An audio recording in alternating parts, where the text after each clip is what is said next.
Diecast Racing and the continuing Round 1 action of the IDR Open. Today's racing follows Group 14, and this one should be pretty exciting. We have a Dodge, Volkswagen, Chevy, and Datsun, and all competing for 2 spots in Round 2. The Dodge Dart proved to be the fastest in qualifying, but the slower green version that raced earlier in the tournament only came away with a disappointing 2 points.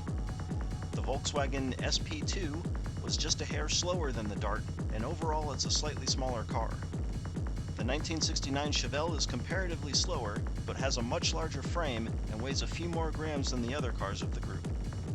Finally, the Fairlady 2000 is one of the more unique models, but cars with large fenders tend to go slower as they frequently rub the walls of the track.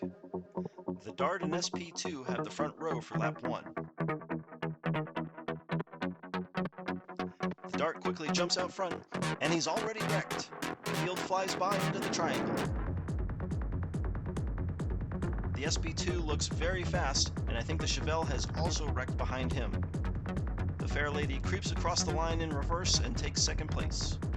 And yes, we can confirm both the Chevelle and Dart have wrecked. Something happened to the Dart in turn 2, and the Chevelle was another victim of the entry to the triangle. 2 wrecks on lap 1 will really shake up the field as the Fairlady jumps up to the front row outside the SP2.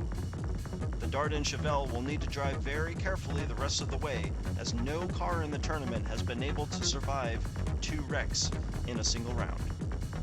The Volkswagen and Datsun lead us out on lap 2. The SP2 pulls away, and the Dart is wrecked again. It'll be a quick end to the tournament for the blue Dodge.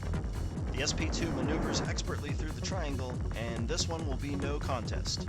The Fairlady once again captures second place, and there's the Chevelle slowly pulling up the rear. The Dart once again struggling to negotiate the second turn. Looks like the Chevelle took a wild ride on the final straight, but was able to hold on to bring in a couple points. After 2 wrecks, I gotta believe the Dodge Dart is done. Conversely, the SP2 has earned a perfect 8 points so far, and it's looking pretty good for him right now. The Fairlady also looking strong with a 4-point lead over the Chevelle, who's only been able to complete 1 lap so far. Same order as we start lap 3.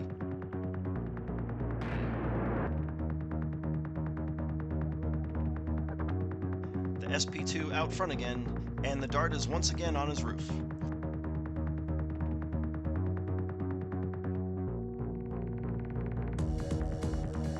Lap 3 again goes to the Volkswagen and the Fairlady, and we're hearing the Chevelle has wrecked again. Yes, the Chevelle is on his roof on the final straight, and we'll have to go to replay to see what happened. We don't quite have a good angle on it, but it looks like the Chevelle rolled it in the final turn. And with 1 lap still to go, this one is pretty much wrapped up. It's really been a one-sided contest with the SP2 and the Fairlady taking first and second on each of the 3 laps so far. All that's left to be decided is first and second, and with a solid 3-point lead, the SP2 will have to all but wreck to not come away with the top position in this group.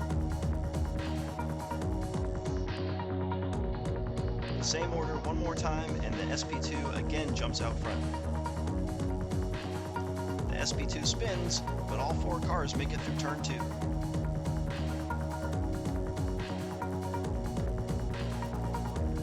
Wow, a little carnage at the finish as the Dart tries to make a last-minute move, but for the first time all day, the entire field crosses the finish line. The SP2 was just amazing. I think that spin on lap 4 was the only mistake he made, and his score reflects that. A perfect 16 points for the Volkswagen. A nearly as impressive 12 points from the 4th-seeded Fairlady puts it through to round 2. The Fairlady was only the 62nd fastest car in the tournament, and almost wasn't fast enough to qualify, but it didn't seem like that today. They'll both go on to face the 2008 Dodge Challenger and the Honda CRX. After today's race, my money's on the Volkswagen. Support a local library. If you've enjoyed the racing so far and would like the chance to see your own cars hit our track, I'd like to invite you to participate in the Westfield 500. Our next event is supporting the Westfield Washington Library here in Westfield, Indiana. For a suggested donation of $5 per entry, you can submit an unlimited number of your stock or unmodified cars. All proceeds will be donated to the library, and entries must be received by July 1st of this year. Racing will occur throughout the month of July, and videos will be posted here. This has been Jim D with Indiana Diecast Racing. Check in again soon for more Round 1 action.